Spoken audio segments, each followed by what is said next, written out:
do this. What's up, y'all?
About to kill some of these motherfuckers right here.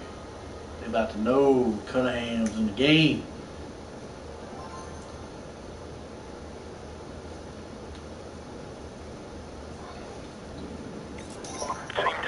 All you resistance motherfuckers, it's for y'all.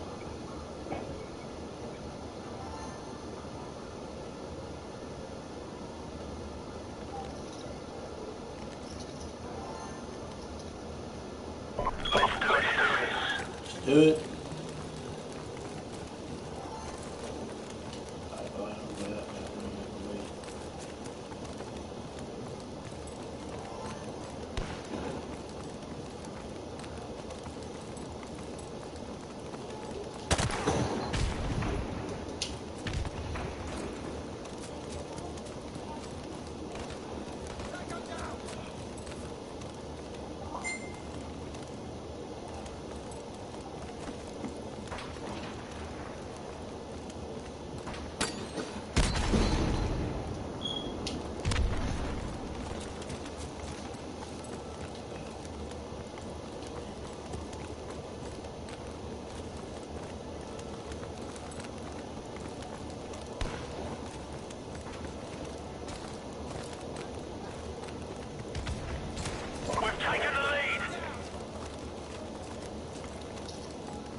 Shot first.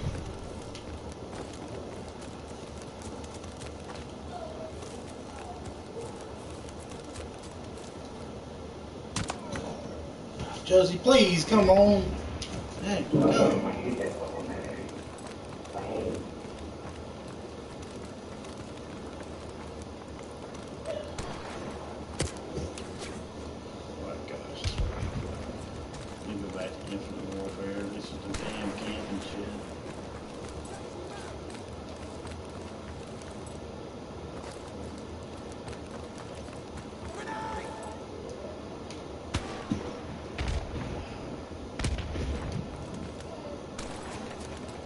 Is their whole fucking team sniping? Our UAV is online.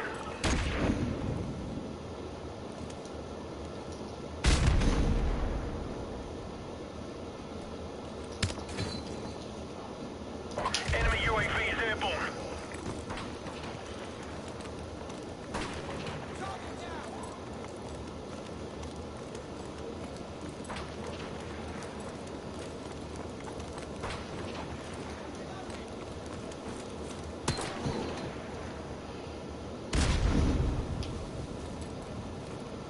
Our UAV is online.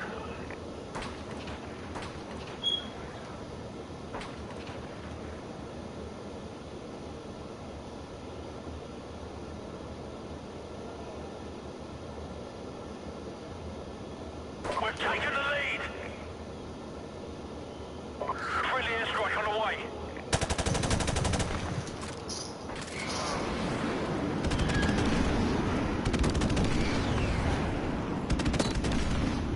Fucking swear that's Friendly chopper annoying. on the way.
Fucking piece of shit.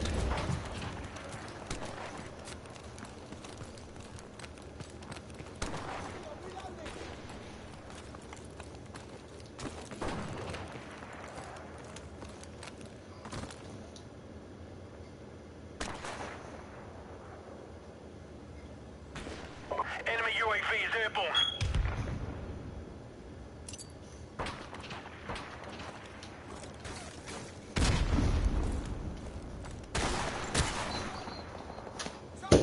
Yeah, I'm in the fucking cave, but somehow this bullet hits me.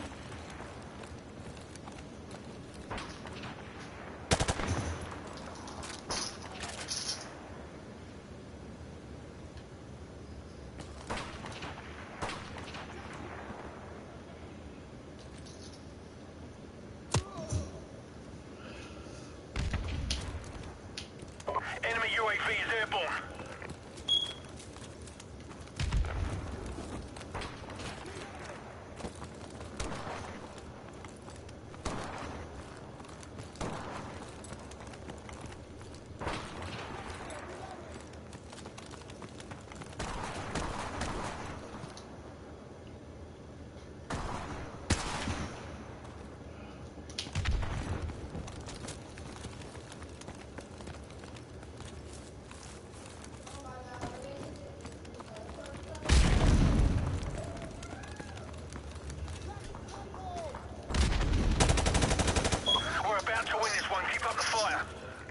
Our UAV is online. Enemy UAV is airborne.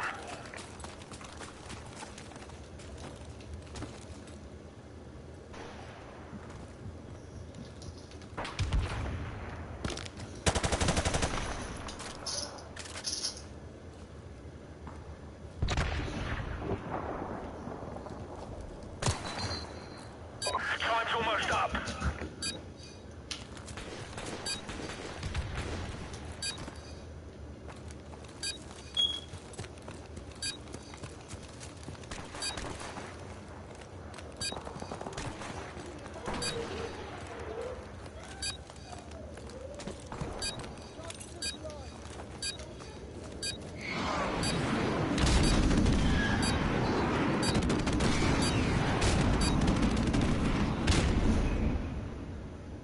Mission accomplished. Good work.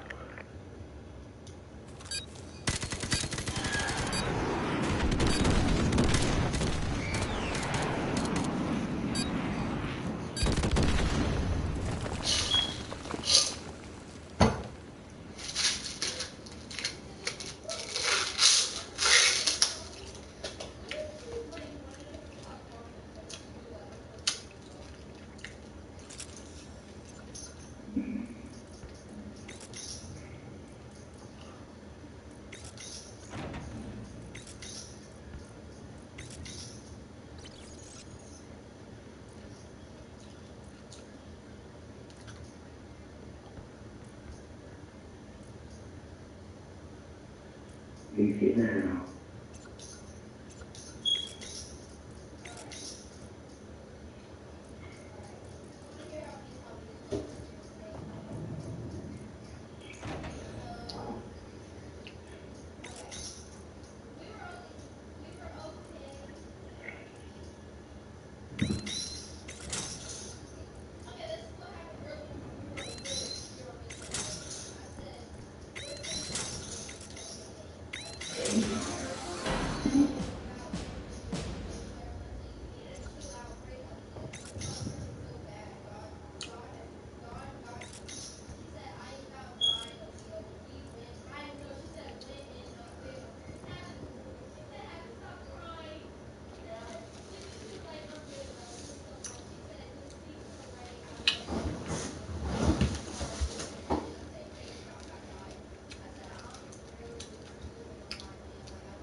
Team deathmatch.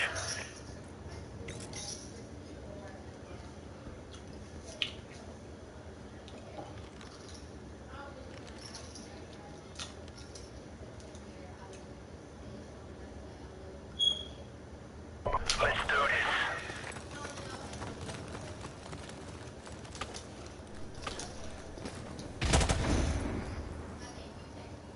We've taken the lead. We've lost the lead.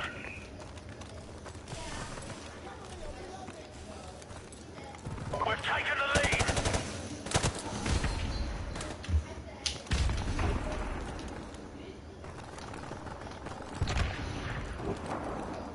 Our UAV is online.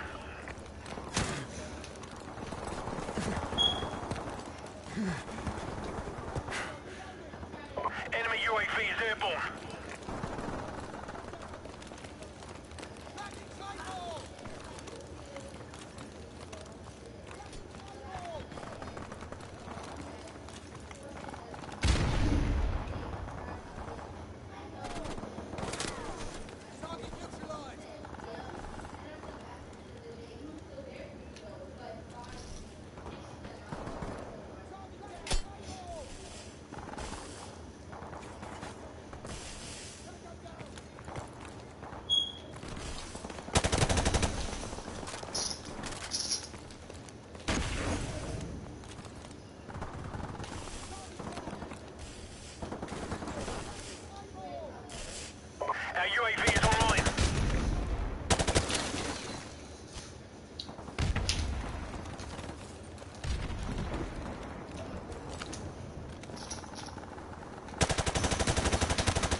Our UAV is online.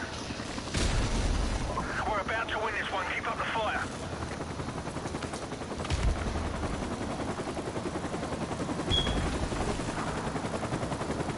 Enemy UAV is airborne. Our UAV is online.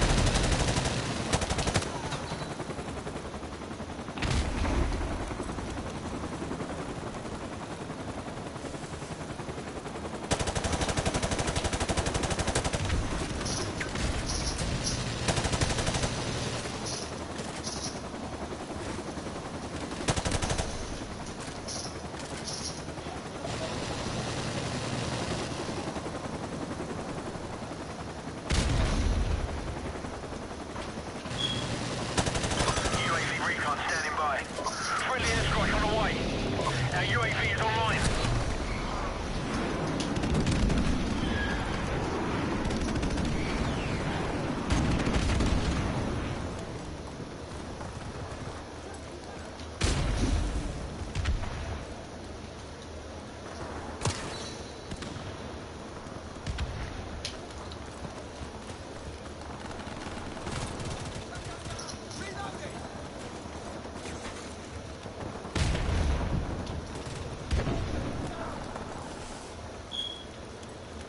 Our UAV is online.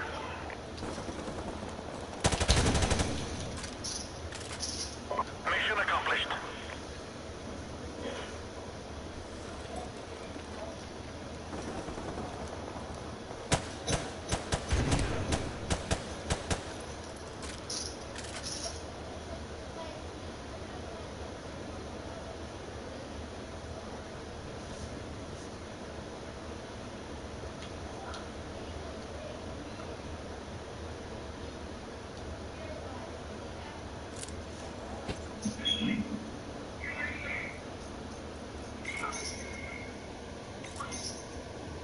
Oh my God.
Damn district.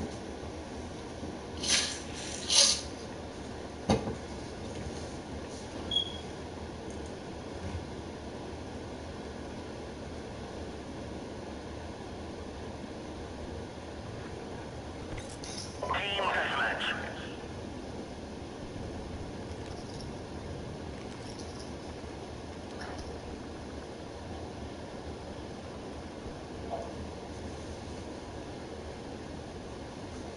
Take some prisoners, comrades.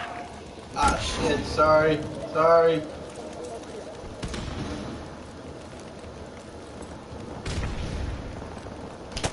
We've taken the lead.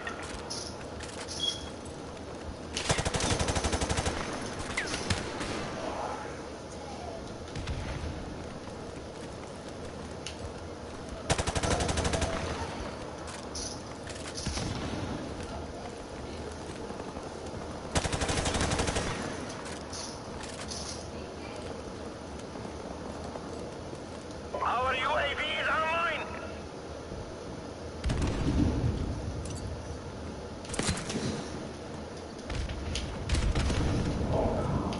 Yeah, that's funny.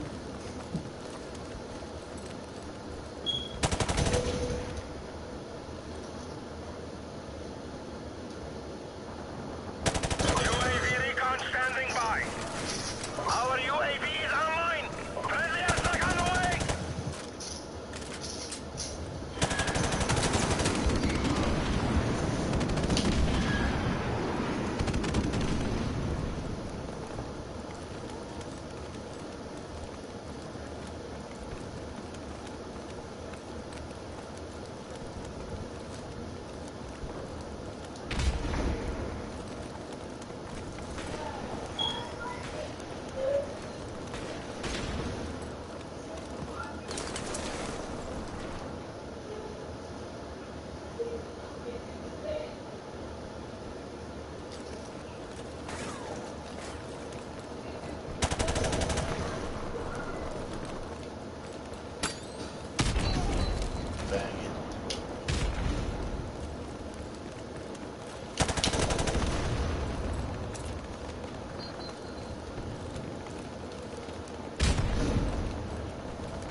Dude, sorry, I almost shot you. You have your name on me.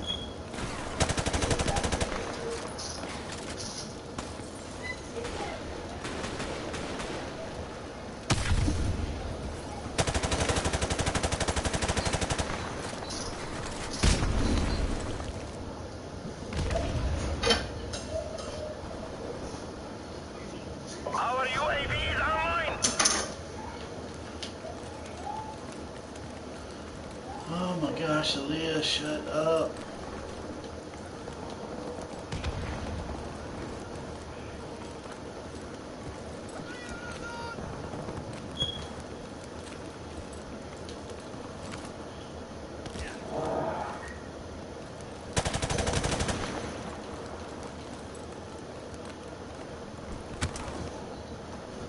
You sniping little faggot. Our UAV is online. Enemy UAV is airborne. Shit, I couldn't move. What the fuck was I stuck in? Enemy UAV is airborne. Behind you, dude.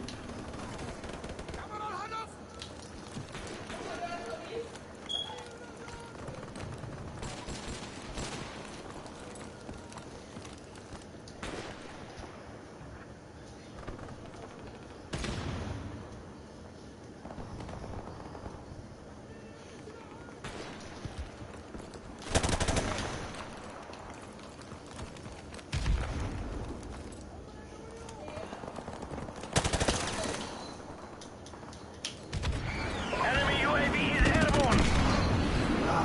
We've lost the lead.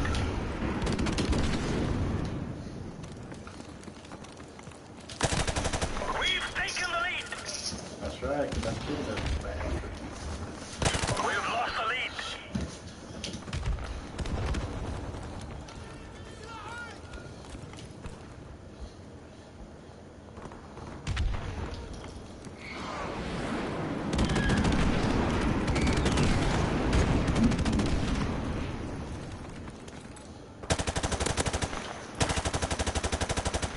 We've taken the lead. We are about to achieve victory, comrades.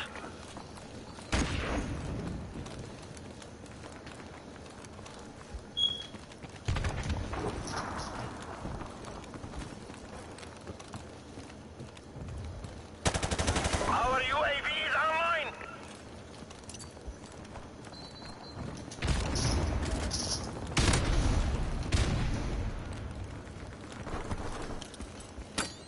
Friendly airstrike on the way.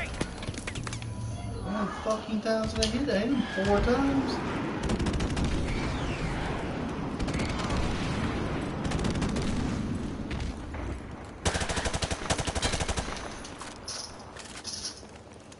Must be a lag or something in this. Our UAV is online.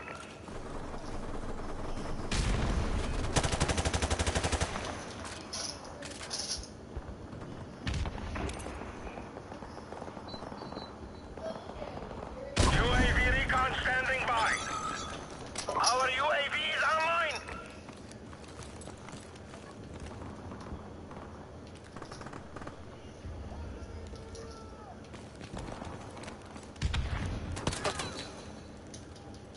Enemy UAV is airborne.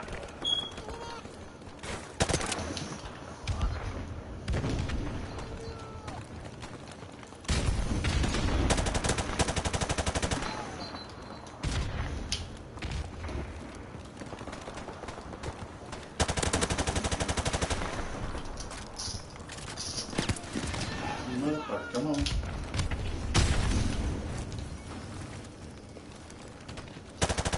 We've lost the lead. We may have lost the battle, but not the war.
standing by. Our UAV is online.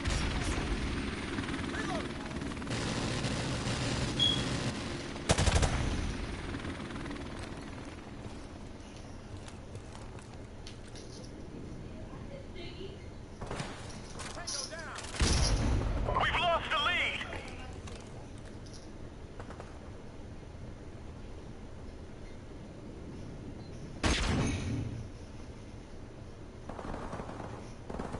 We've taken the lead. Our UAV is online.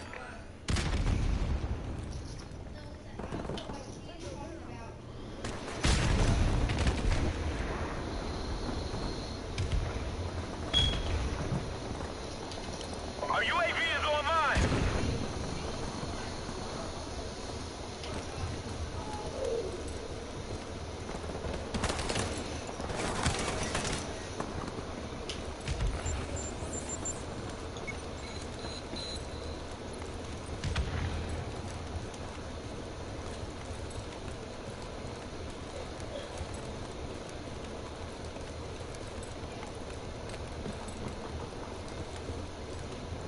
Enemy UAV is airborne. We've lost the lead.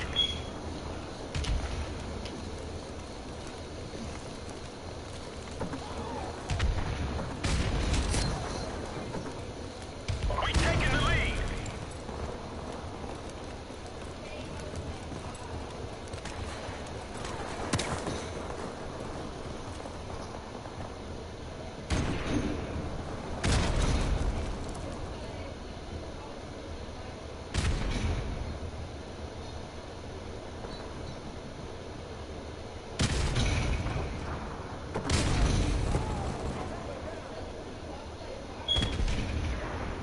Friendly airstrike on the way.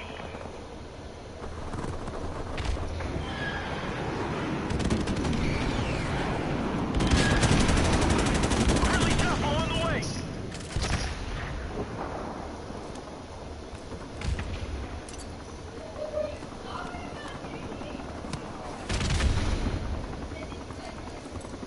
We're about to win this one. Keep up the fire.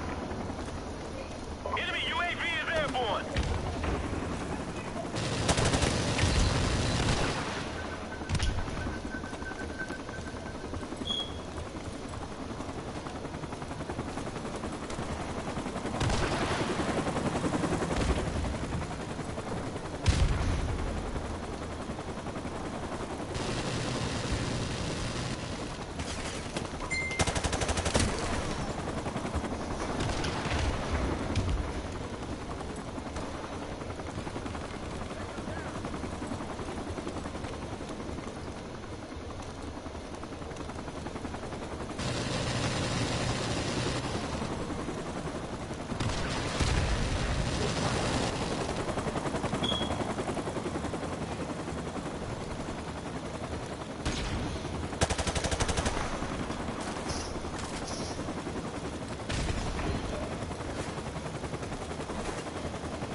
Our UAV is online.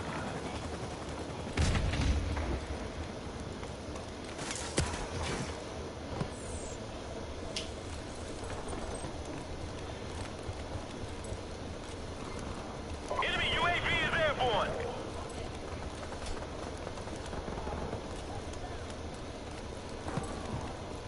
Enemy UAV is airborne.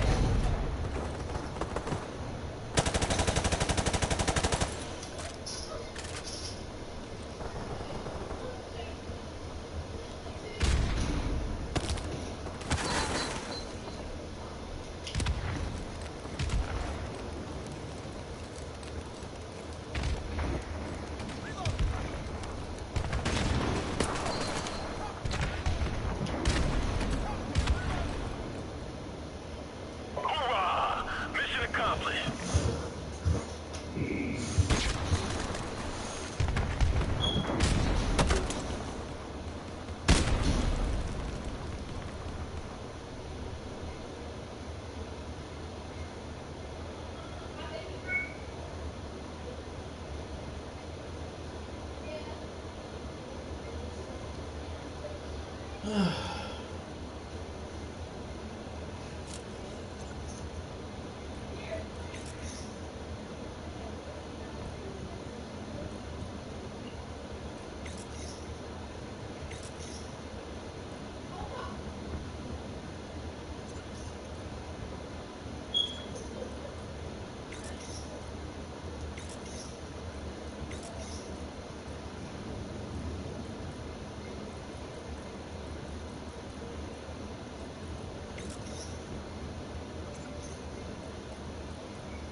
right there.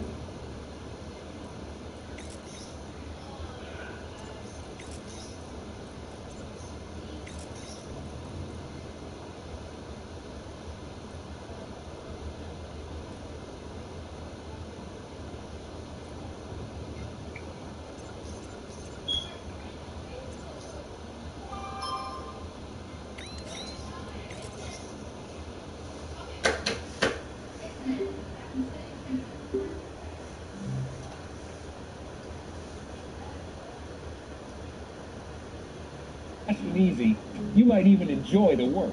The Generac Speed Wash starts with best-in-class 3200 PSI cleaning power, and it puts pressure control right at your fingertips.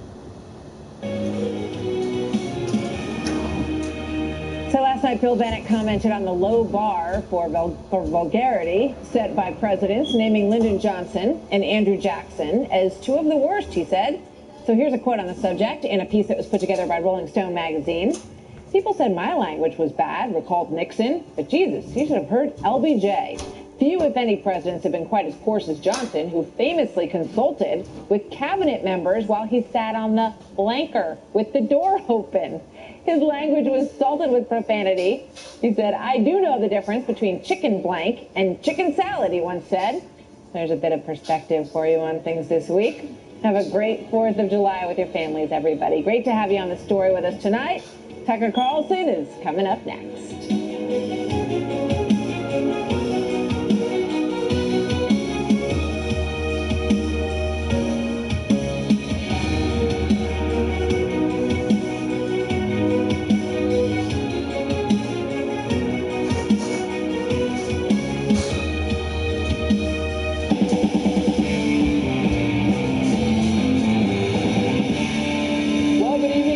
Tucker Carlson tonight, an illegal alien from El Salvador getting a 6-figure payout from taxpayers courtesy of the city of San Francisco.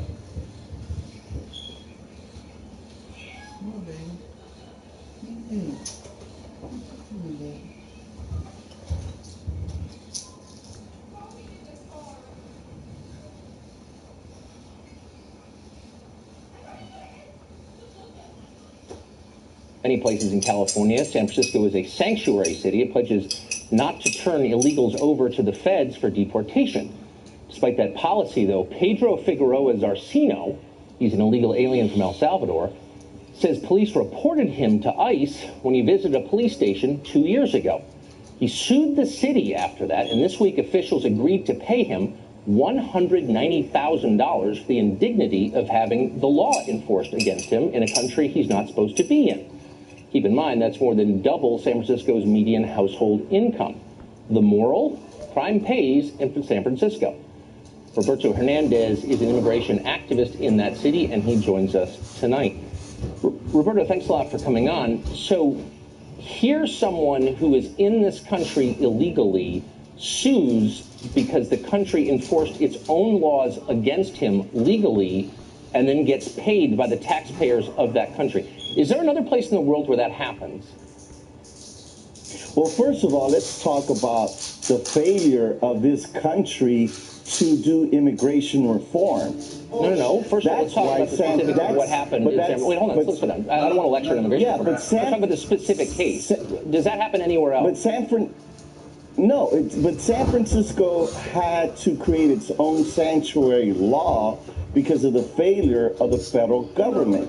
So can you imagine that a law is passed and for 2 months you get incarcerated for showing up to the police department to reclaim your stolen car? Because that's what he did, correct?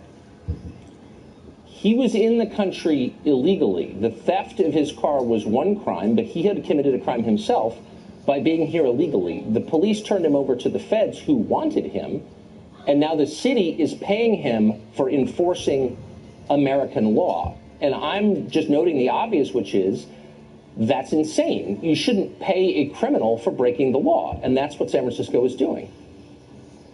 But San Francisco has a sanctuary law, correct? That law was enacted because the federal government failed to do reform for immigration. Congress failed, the Senate failed, Clinton failed, Bush failed, Obama failed. So San Francisco, being San Francisco, made sure that it protected those immigrants. Just so you know, I mean, they failed to pass laws that you like, but our current immigration laws were passed by Democrats and Republicans in the Congress of the United States, in Washington. The system worked as it's supposed to work. People voted in public on these laws. The Republicans didn't do this. Democrats did it too. And it's the law. And so if you don't like it, then you go and you elect people who will change it. But until you do that, you can't ignore the law. That's how the system works. Again, here the United States has been involved in wars in El Salvador because he's from El Salvador, correct? He's from El Salvador. The United States was involved in the war in El Salvador, supported that war. And then after the war, it was Carter and Reagan and all the presidents after that that welcomed people from El Salvador and Nicaragua and Guatemala to come here as refugees. Okay, but he didn't come here as a refugee. Hold on, slow down. He did not come here as a refugee. He's here illegally. He does not have legal status in the country. So my question is, why does this just apply to... Well, a lot of the people who came here as refugees don't have... Well, but he's not one of them. So what you're saying is a non sequitur. But let me ask you, why does this just apply to illegal aliens?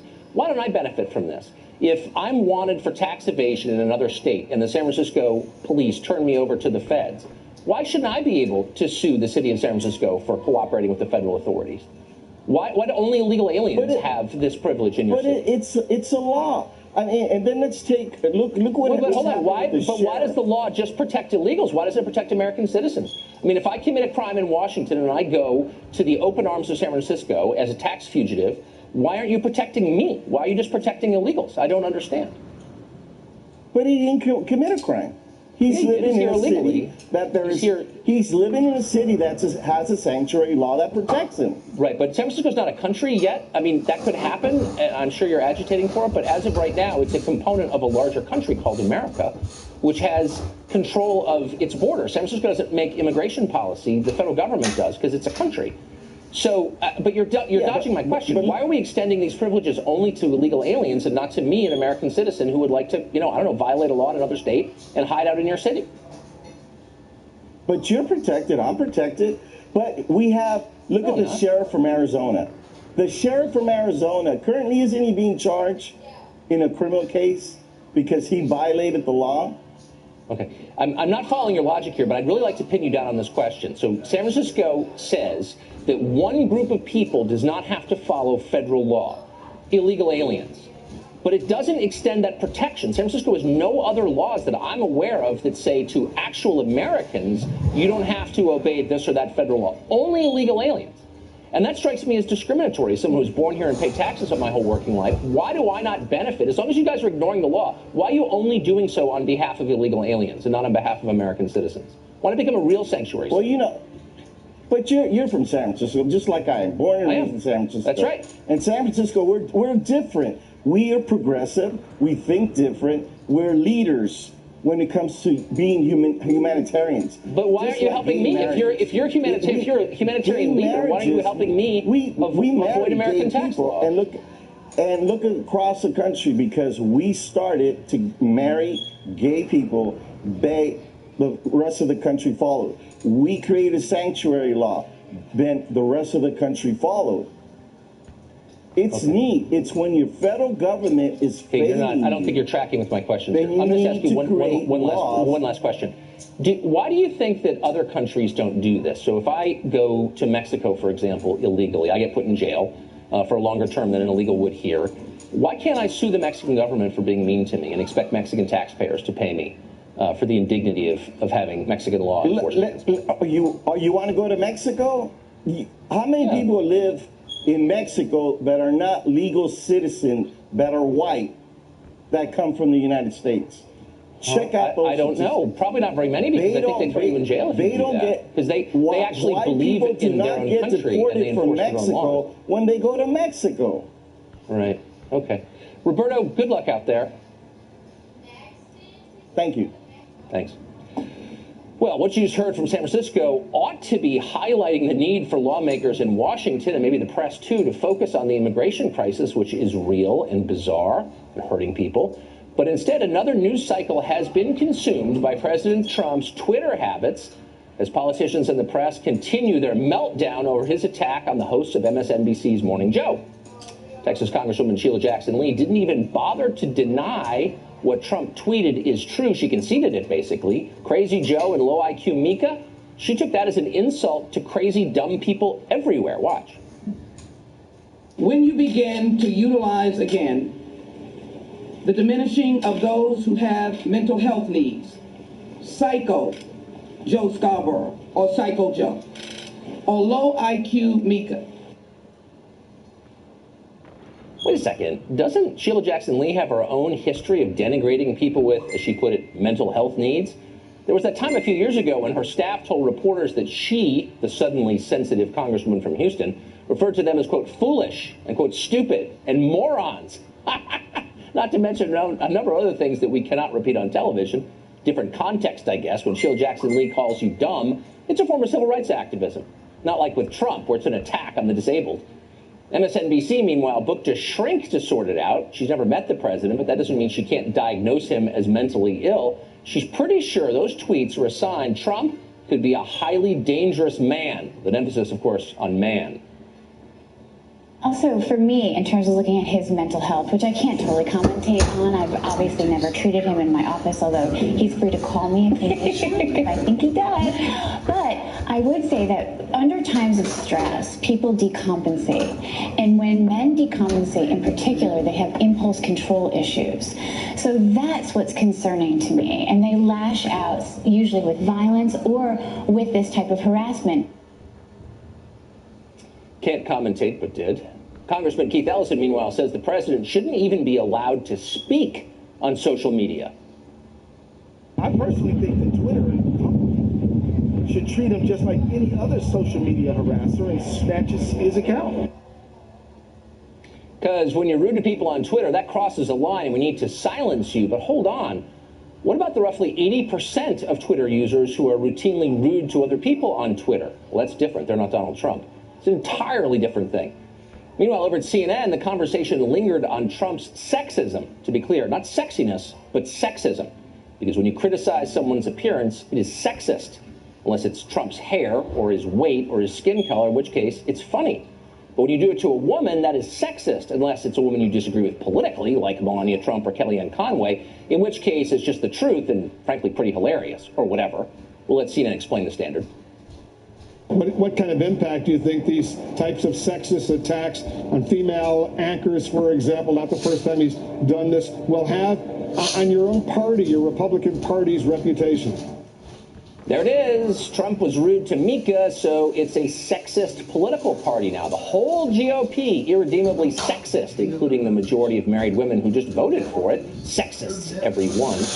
Well, former ad man Donnie Deutsch has thought a lot about this whole thing, the tweets, the sexism, and frankly, he's just mad, furious, actually, on behalf of women everywhere. Here's Donnie's view of it. He's a pig. He's a vulgar pig. He's physically disgusting to look at. I mean, that's what I find ironic about the way he starts to always go after other people's physical attributes. He's not mentally okay. And this is American cause. We have to start paying attention to it. And he's disgusting to look at. I know everybody's going to say, Donnie, but no. On so many levels. No. Let me tell you why it's not irrelevant. Because enough is enough. Enough is enough with this disgusting, vulgar man.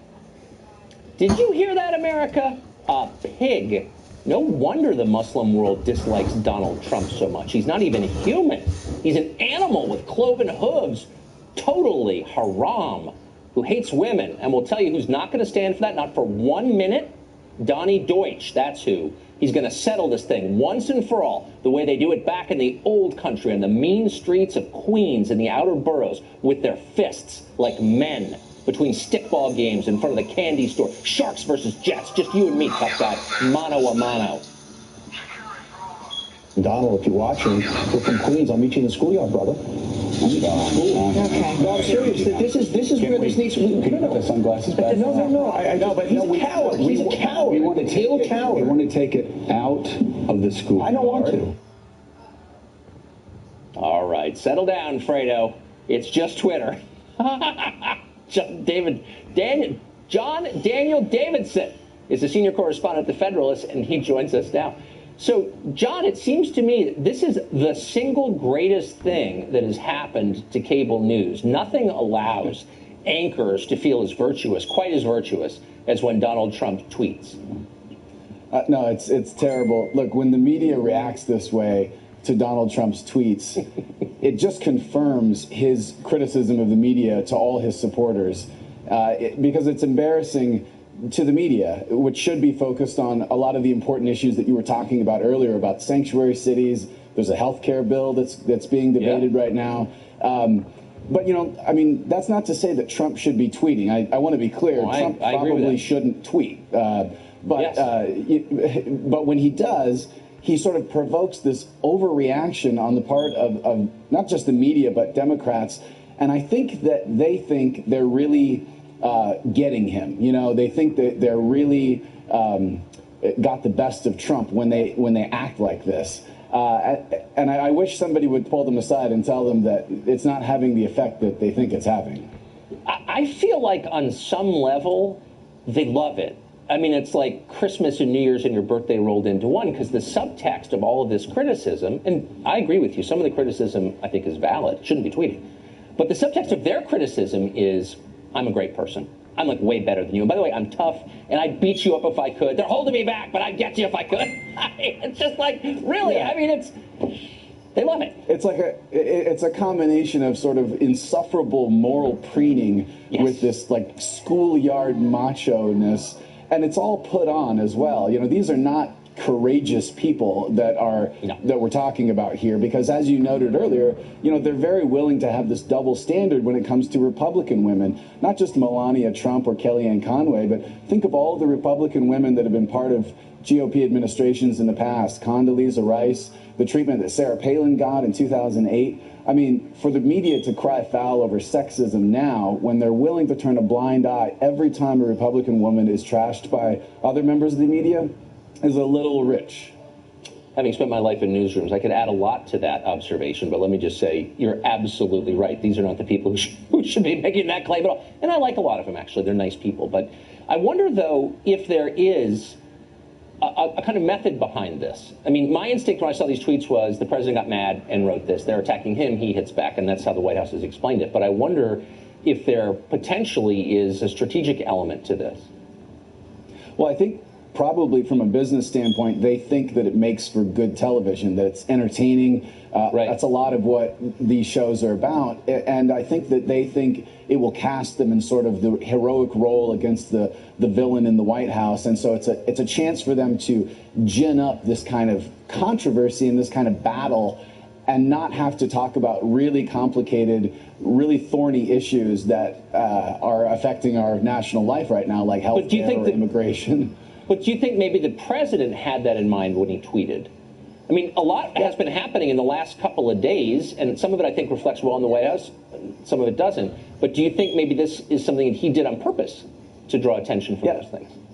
I'm hesitant to assign, motive to what Donald Trump does and says, because he's shown in the past that, it seems like he doesn't really mean a lot of what he says. The tweet about the Comey tapes was really weird when he came out later and said, no, I didn't record Comey at all. I just was saying that to, try to make sure that he, was honest. But it was a weird thing to do. And so I think maybe sometimes Trump thinks that this is a way of him to get back at the media, which is unfortunate because he's the president. He doesn't need to get back at the media. He just needs to get on with the job of being president and let the media do its thing and ignore them. And he hasn't been able to do that so far. Yeah, and he's drawn them out, and they've exposed who they really are. And I, for one, didn't want to see it. I like a lot of these people. I don't want to know what they really think, but now I know. And so it's hard to go to lunch with them now. John, thanks a lot. Yeah, absolutely. Thank you. Democratic officials are refusing to turn over election data for the sake of investigating fraud. Could they have an ulterior motive for doing so? We'll ask a member of the Presidential Commission on Election Integrity. That's coming up. And then reality TV star Lisa Vanderpump will be here to discuss her effort to stop the horrifying slaughter of dogs in China at the Yulin Dog Meat Festival, which, believe it or not, actually exists. She's trying to shut it down.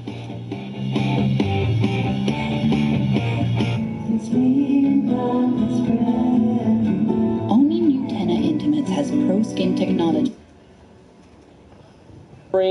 And is being impeded by state presidential help you need. Call 800-897-2700. Earlier this year, President Trump established the Presidential Commission on Election Integrity. It's tasked with finding whether any illegal voting occurred during last fall's election.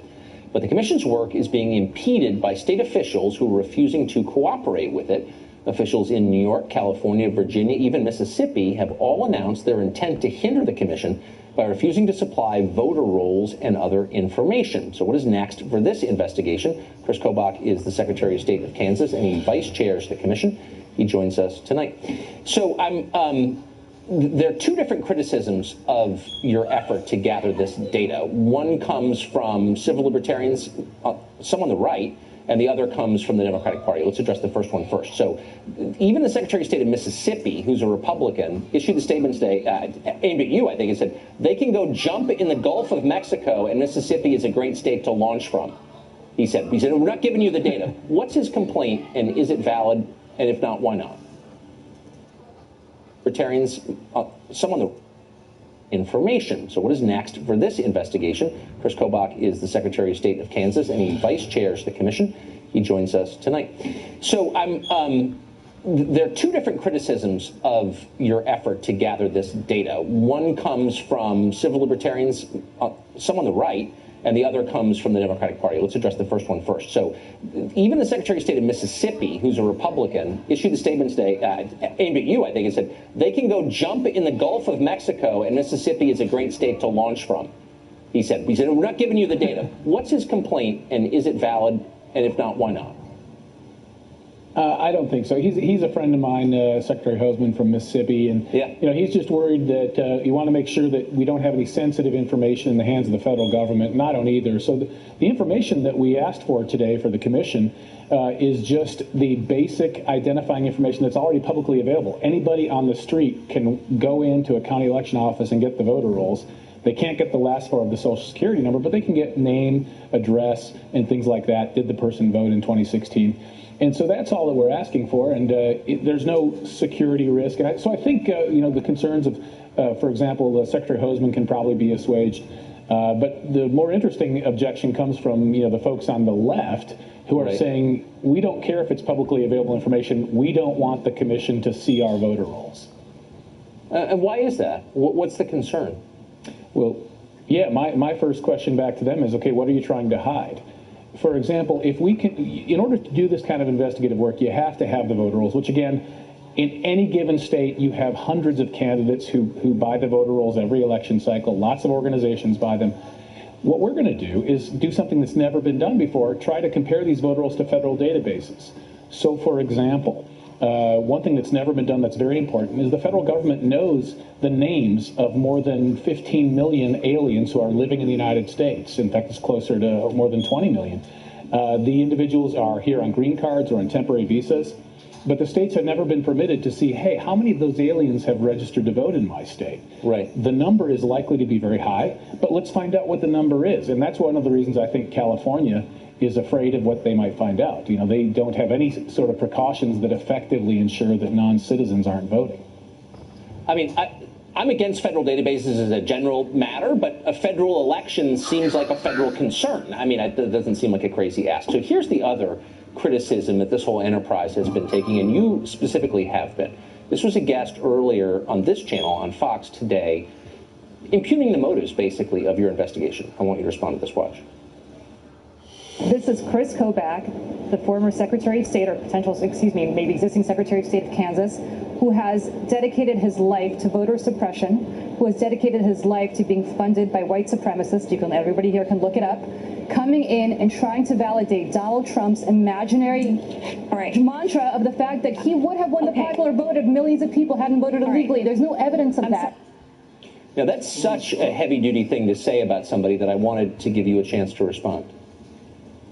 I appreciate it. I mean, what she was saying was downright slanderous. The part about being funded by white supremacists, that's just plain old false. But the other thing that's important is she's saying, that I've dedicated my career to fighting voter suppression, to suppressing votes. I've dedicated my career to fighting voter fraud by doing things like having photo ID, which people overwhelmingly support in this country and in my state, and by having proof of citizenship. Kansas is one of 4 states that has proof of citizenship. We also do things like secure absentee ballots, because in some photo ID states, the voter fraud just goes to absentee ballots, mail-in ballots. So the notion that this is suppressing votes is a standard leftist diatribe, that if you do anything to secure the election, you're suppressing votes. But, you know, it didn't even make sense. Her argument is really kind of stupid. How in the world does studying data in a federal presidential commission cause somebody not to vote in some state around the country? It's a pretty heavy thing to say about someone. Secretary Kobach, thanks a lot for joining us tonight. Good thing. Well, a professor in Illinois says certain kinds of free speech cause PTSD and ought to be banned accordingly. That professor joins us next.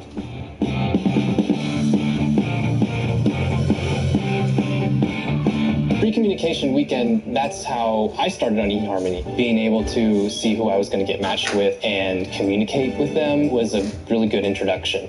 This 4th of July weekend, you can message your matches for free. No credit card required. At our Joseph A. Bank July 4th sale, save up to 70% on almost everything. With all executive suits just $179. All dress shirts, including Traveler, 50% off. And an extra 40% off all clearance. Only at Joseph A. Bank. Just like we practiced. Okay, we can get started.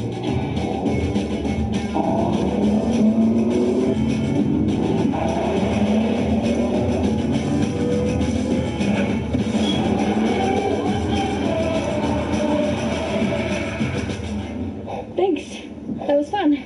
You're welcome. Nicely done. Right now, receive up to a $2,000 spring bonus during the Infinity Start Your Own Legacy spring event.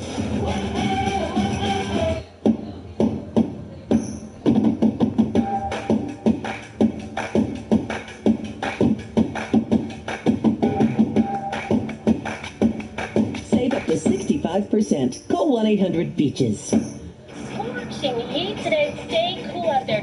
Walter! Stop suffering with hot AC. Cool it yourself with AC Pro. In just 3 easy steps, enjoy the comfort of 2 times the cooling boosters from the #1 selling coldest air. Nothing cools like AC Pro.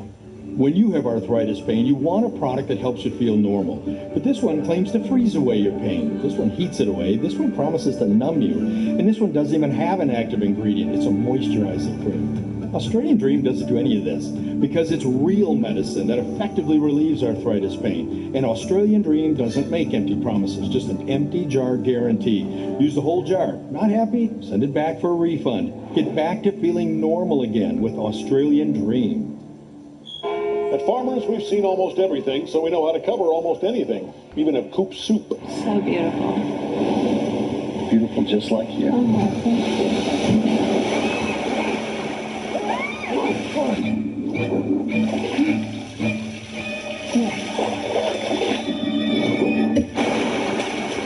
And we covered it November 6, 2009. Talk to Farmers. We know a thing or two because we've seen a thing or two. We are farmers. Bum, bum, bum, bum, bum, bum. Come with us to a new world, deeper than the ocean, as unfathomable as the universe. A world that doesn't exist outside you, but within you. Where breakthrough science is replacing chemotherapy with immunotherapy. Where we can now attack the causes of disease, not just the symptoms. Where medicines once produced for all are now designed to fit you. Today, 140,000 biopharmaceutical researchers go boldly to discover treatments and cures unimaginable 10 years ago, and are on the verge of more tomorrow.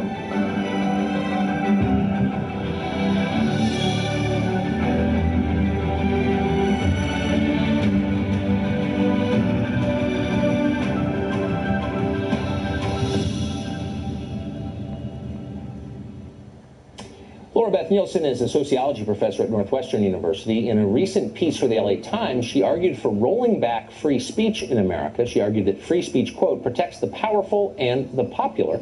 She also argues that hate speech can cause physical effects, PTSD, harmful ailments like perpetuating discrimination and creating inequality. Professor Nielsen joins us tonight to explain. So, Professor, when I read your piece, which I thought was interesting and provocative, the question that kept arising was, is speech protected on the basis of its veracity? What if you say something that offends somebody else, maybe even causes the injuries that you described, and we're just going to assume for the sake of argument those are real, but it's true? Is that protected? Well, thanks for having me on, and that's a great question. It would be a much harder case to talk about if they were true, but I'm talking about the kind of speech that we know to not be true, that singles people out on the basis of race and is done with that, or sex or other protected characteristics and categories, and is done with the intent to intimidate. Right, so I'm not talking about sort of debatable political ideas. I'm not talking about. Oh no! I'm talking about what you're saying. So if I were to say, for example, a lot of Scandinavians are drunks. I'm Scandinavian. That might hurt my feelings, but it's provably true that Scandinavians have higher alcoholism rates than, I don't know, Italians or Greeks. And so that would be singling me out on the basis of my ethnicity and attacking me, making me feel bad. But it would also be true. So, would that be allowed? It wouldn't. No, because I think it would be very difficult for you to show that it actually caused some kind of harm to you. I'm not talking about hurt feelings. I'm talking about pervasive discrimination. And the Supreme Court actually has opened the door to this in the most recent cross-burning case. Clarence Thomas wrote a concurring opinion about burning crosses and what they must always mean. The other justices were a little more reserved about it, but the Supreme Court has said hate speech, when done with the intent to intimidate, can be regulated. And so I'm here to talk about my research and a lot of other people's research that shows the harms of intimidating hate speech are pretty real. So Hillary Clinton during the campaign attacked the white working class in a bunch of different ways, most famously by calling them deplorable. This is a group whose life expectancy is declining, massively high rates of opioid addiction. So you could make the case that she's hurting them physically. Would you have banned her speech? Well, I think that would be a great kind of test case if we passed legislation that recognized the harms of hate speech of protected categories, and that would surely be a case that could be made. I'll tell you that the physiological research. What's a protected race, category? For example, race is a protected category. The kinds of things we protect in Title VII. But what do you think? I mean, I'm not talking about what Congress should do. I mean, as a legal scholar, you argue that some speech should be banned. Would that speech that she gave, would that be banned? Would you ban it? Well, the statute would have to be written in a content-neutral kind of way, and then somebody would have to complain about the speech, and then somebody would have to be subject to a lawsuit. Criminal, civil, it could be a ticket, like a speeding ticket kind of thing, and then there would have to be a constitutional determination process. We're not going to figure that out in, But you're talking process. You're talking process. But I'm trying to figure out about intent and the philosophy behind this. Do you think that attacking a group of people on the basis of their race, as she did, should that be banned or not? I mean, if you were in charge, would you ban that, or wouldn't you? Well, I think the question for politicians is really, really hard, right? You have the same question with Donald Trump today with his tweet, and I think politicians would have to be sort of separated out in a way. But let's imagine that some, personality said it on TV. I think there should be intimidation and a threat of violence, right? I mean, this is the Facebook algorithm for hate speech. So there has to be not just that they're drunks, but they're drunks and they're useless and we need to go kill them all. Or they're drunks and they're useless and I wouldn't mind if people mowed them down. And I think there's an But that's a different I wonder though, whatever happened to, remember when there were liberals who defended free speech? There were free speech absolutists who used to say things like, "Oh my God, I remember." Do you remember them? And then they all became fascists. Do you remember that? And they decided we're going to punish you for saying things we don't like. Fascists. Well, a lot of them did, like the ones who wanted to curtail the freedom of